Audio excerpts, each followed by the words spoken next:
You know, now a person isn't blind. They went into being visually impaired. Now they're visually challenged. You haven't got a clue what it means. So perhaps we're now talking about people that are movement challenged or something. I mean, I don't know what it is. We're sort of wrapping stuff into euphemisms that are sort of largely meaningless.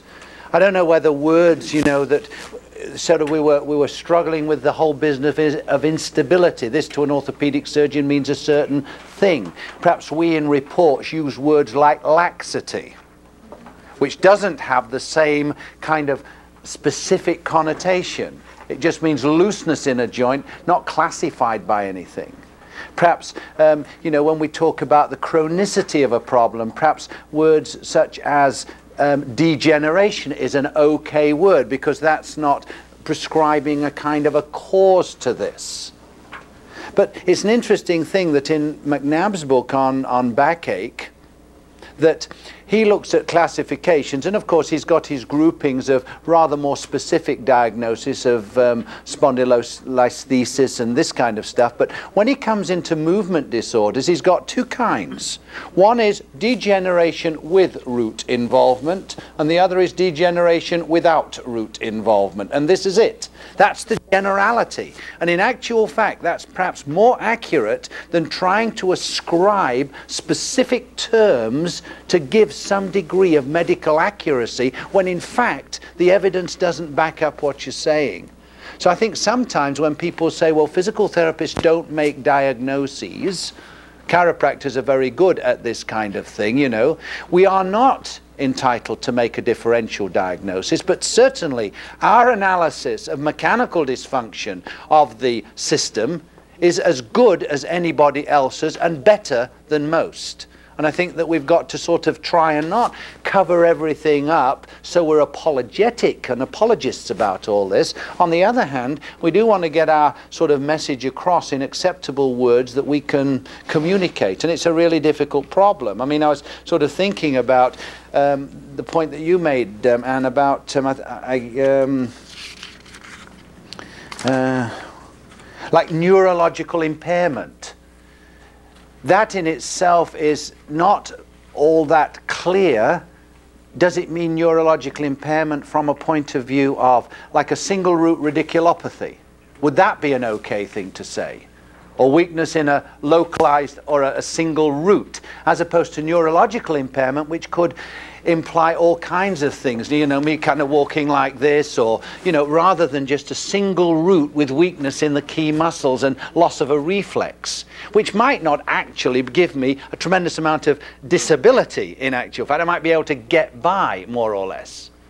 So it's kind of interesting to know. It's a very interesting thing that Anne's brought up, and I think it's well worthwhile as a sort of a group that perhaps we work on this even on the first kind of courses, so that we're all starting to talk in a kind of a language that is totally acceptable and not way out there. So, for example, with all these flares and, you know, anterior and posterior rotated things, perhaps we just sort of say that there was an sacroiliac dysfunction, a hypomobile sacroiliac dysfunction, and not try and put, so somebody's looking at this, what do they mean inflare? Absolute rubbish, absolute rubbish. Couldn't possibly be. So they discount what we're saying. And so I think it might be well that we kind of keep those, the description of the terms within our own records to help any of our people, but when we're communicating out, perhaps we write enough to say that there was a problem in that area. And if you know how to examine it, we can discuss with you what our findings were. If you don't know the system of examination, perhaps we've got no grounds on which to even discuss this problem. You know, so very interesting. Thank you very much, Anne. And it fitted in so nicely, I thought, with what Chris gave us yesterday.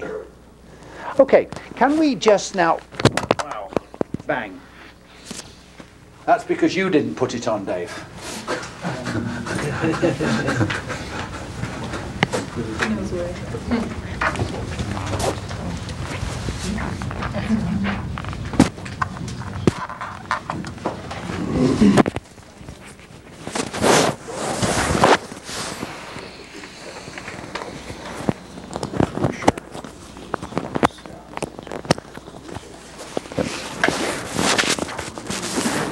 Very good, thank you.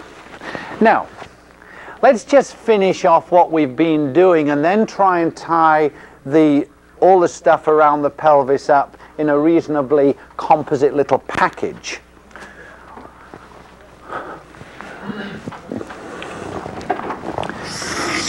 We've looked at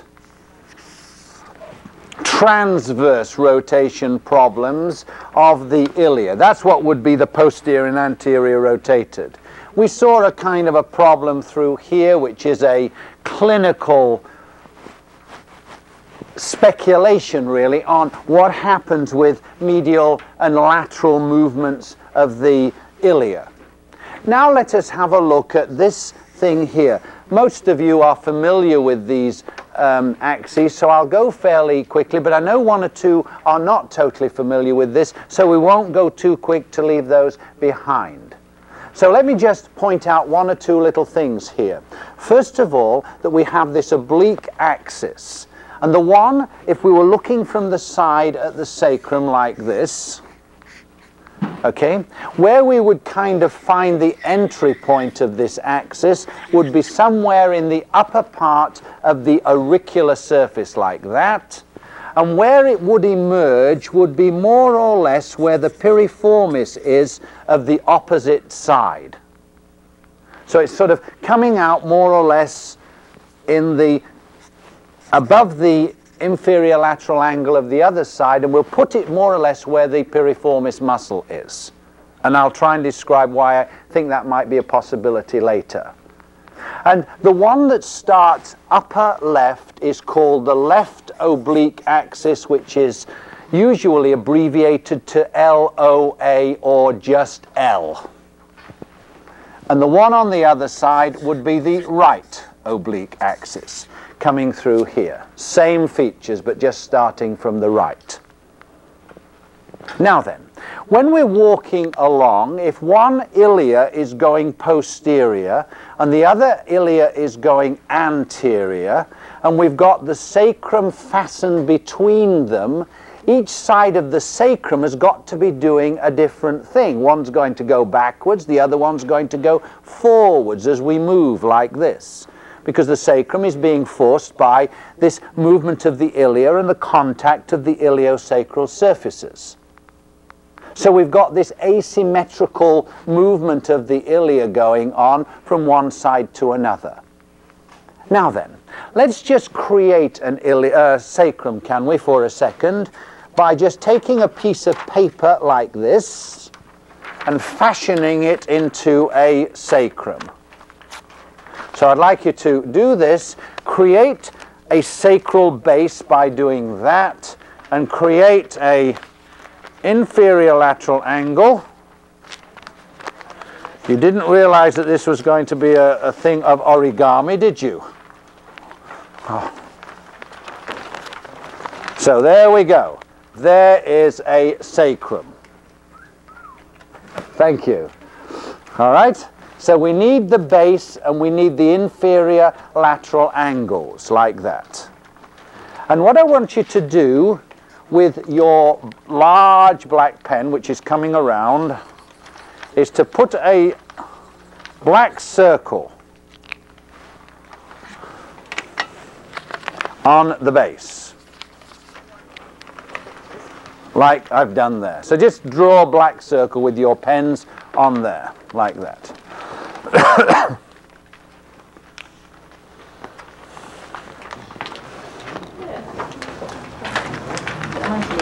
Now then, the possibilities that we're going to look at will be producing a rotation around this axis.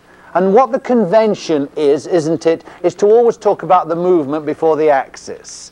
You talk about flexion around a transverse axis or whatever. So this is the modern convention, or around the x-axis. So when we talk about rotation, that will come first. So if I'm talking about left rotation on a left oblique axis, this is usually abbreviated to left on left. And if I'm talking about left rotation on a right oblique axis, we would see that as left on right, so that the axis comes second and the rotation comes first.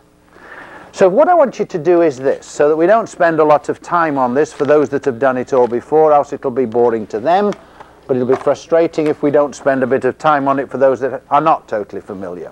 And I'd like you to hold this sacrum that you've constructed in that fashion. So your thumb on the right hand will be where the piriformis is and emulating the piriformis, and the other one will be on the upper part of the axis.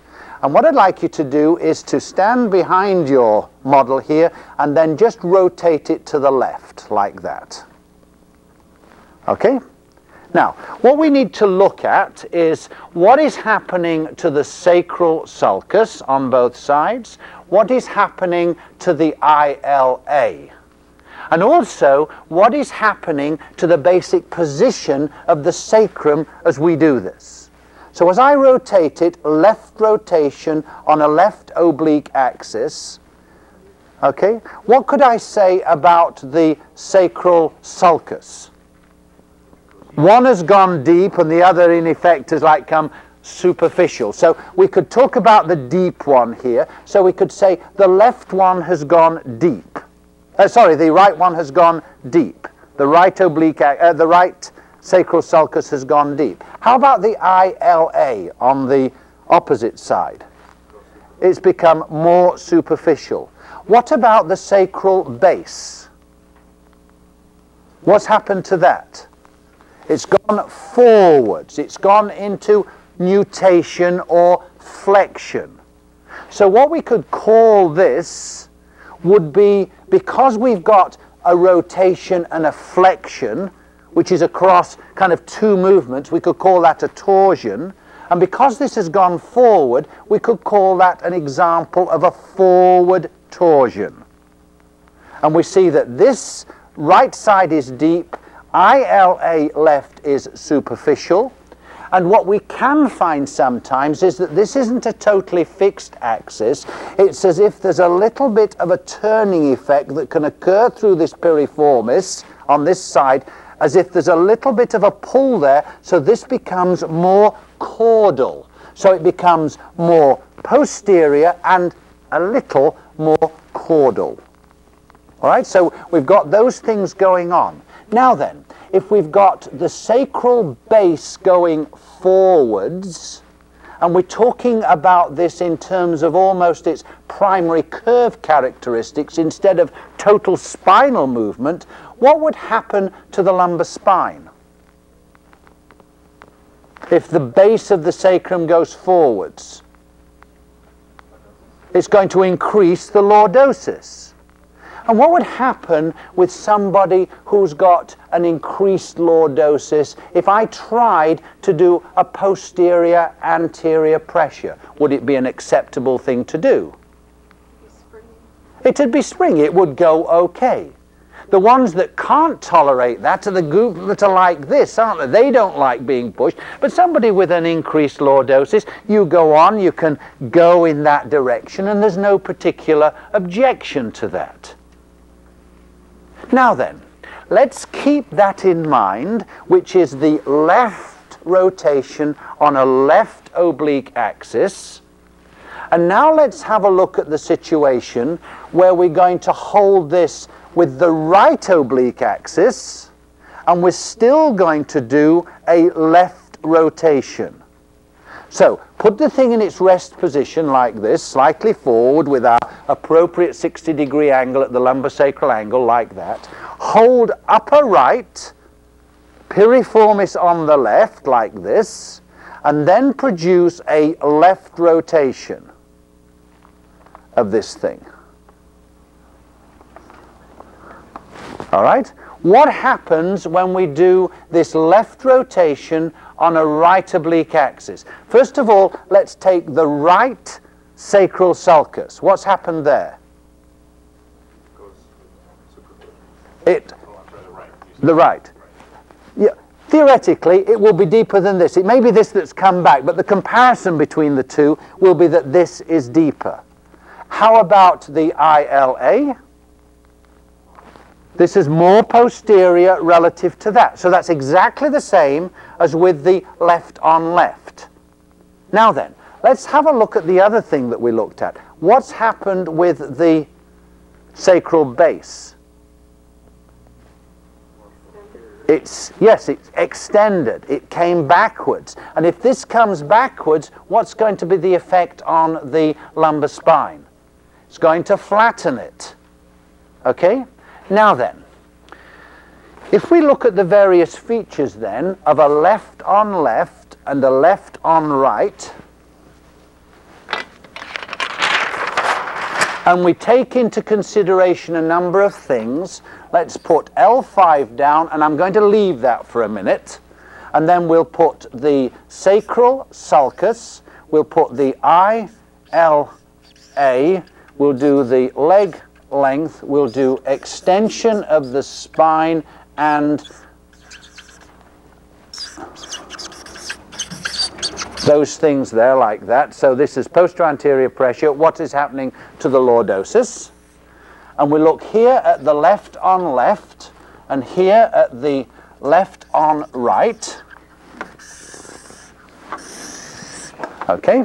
Sacral sulcus was right, was deep. Left on right, right deep. ILA, left posterior. And somewhat, and I'll just put that down like that, inferior. On the other side, same thing, left posterior.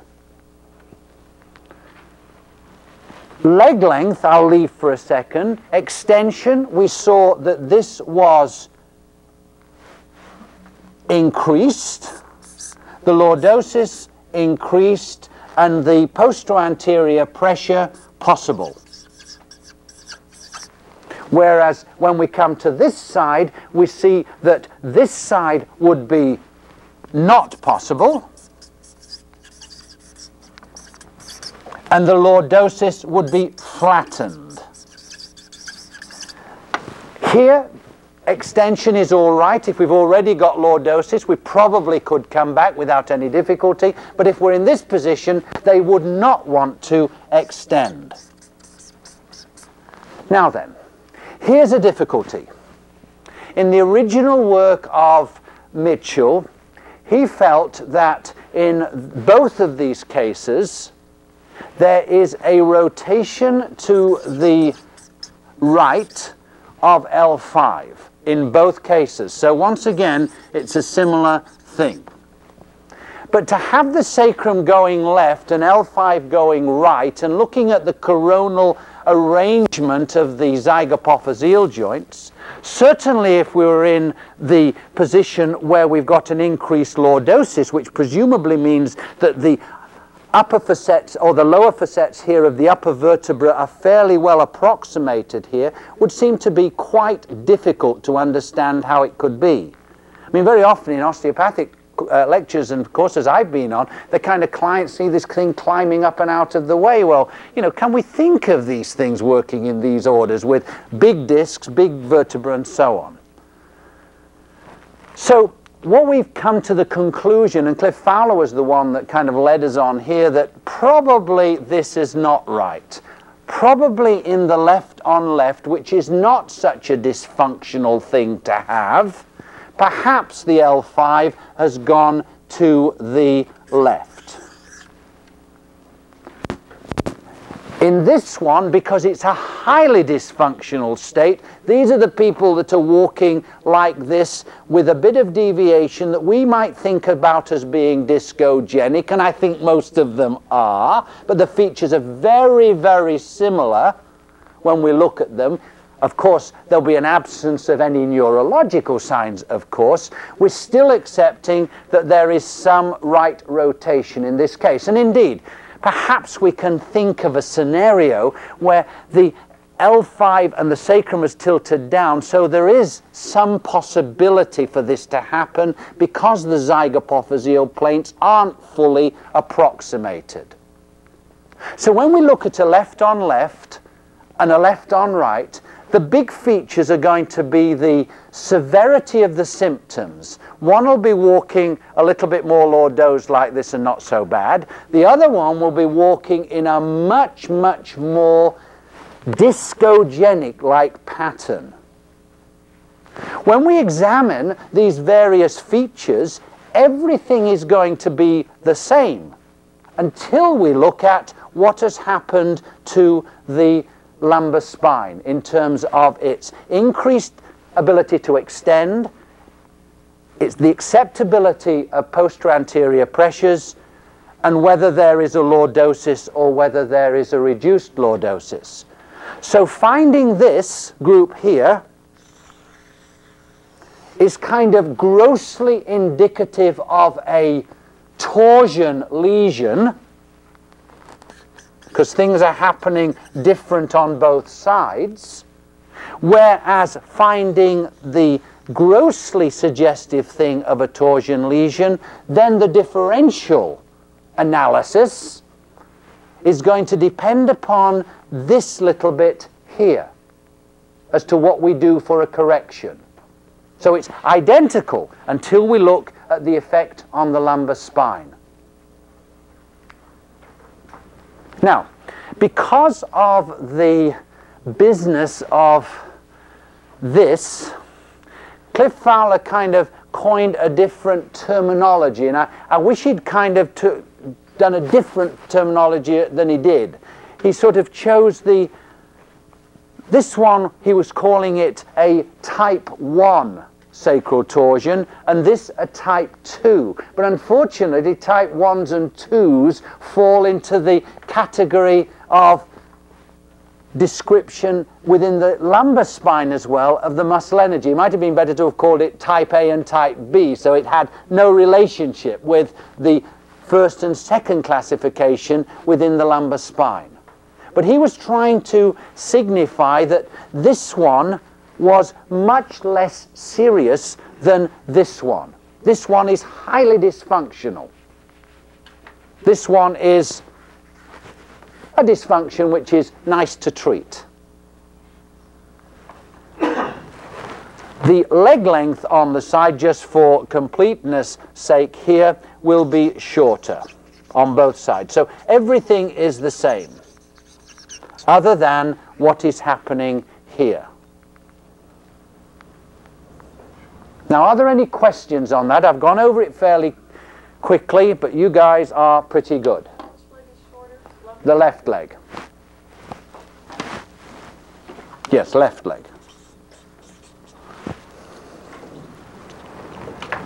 Now then, in terms of this, we will treat this with a technique that will be very satisfactory, even if it's a discogenic problem that we might follow up with the Mackenzie protocol.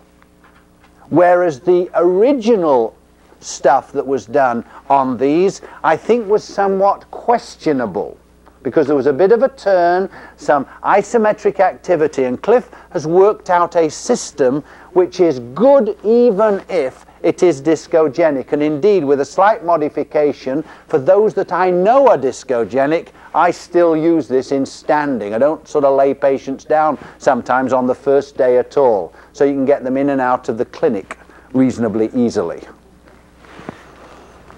This one, we will be doing it in the absolute classical Mitchell way. Now, I'm going to kind of describe a muscle-based explanation. I have no idea whether it is correct or not. Looking at Bourdillon's book and other people that have tried to describe this in terms of a biomechanical model, it doesn't seem that their descriptions support the thesis that they are propounding at all, in my estimation. Now then, Mitchell put this down as a rotation to the right with a left on left. We will still do the technique in the way he did it, because he would rotate the patient to the left to counteract this rotation right. If they are already to the left in a fairly neutral, not too unhappy spine, putting them in left rotation simply just accommodates it as opposed to trying to correct it. So we will do exactly the same technique, although in the lumbar spine, our reason for doing this is just to accommodate the rotation rather than to take it from a right rotated to a left rotated position. Now, that was quick, but you all looked as if you understood it. No problems. This little thing with the thing here, though, is really quite a helpful little thing of just looking at what happens when we do these things and what the consequences would be. So, let's go to the tables and do a correction for the forward torsion, or what Cliff calls the type 1, which is the left on left or a right on right. A right on right, we would just reverse all these things. Everything that happens on the right would happen on the left. But it would have all these features, but just on the other side. Okay. What do you think? Why did Cliff have to use the terms anterior and posterior, forward and backward? I don't know. I don't know. I don't know. Forward torsion and backward torsion, you know, seem to be fairly good. Or to call it a left on left or a right on right or whatever. Yeah. Okay.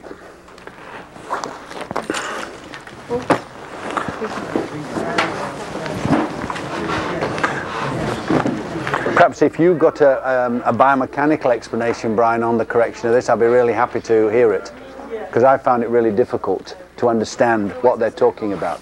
So here we go with what we do. It's the correction for us will be beautiful, right? What we're going to do is to take the axis of involvement. So if it's a left on left, we'll lay them on the left-hand side. That's a good little mnemonic. I've got 3 or 4 little mnemonics for you with muscle energy. As long as you use the correct technique, the mnemonic works. But I've seen people using the mnemonic and using a totally different technique and it doesn't work at all. You know, unbelievable. So we will lay them on the axis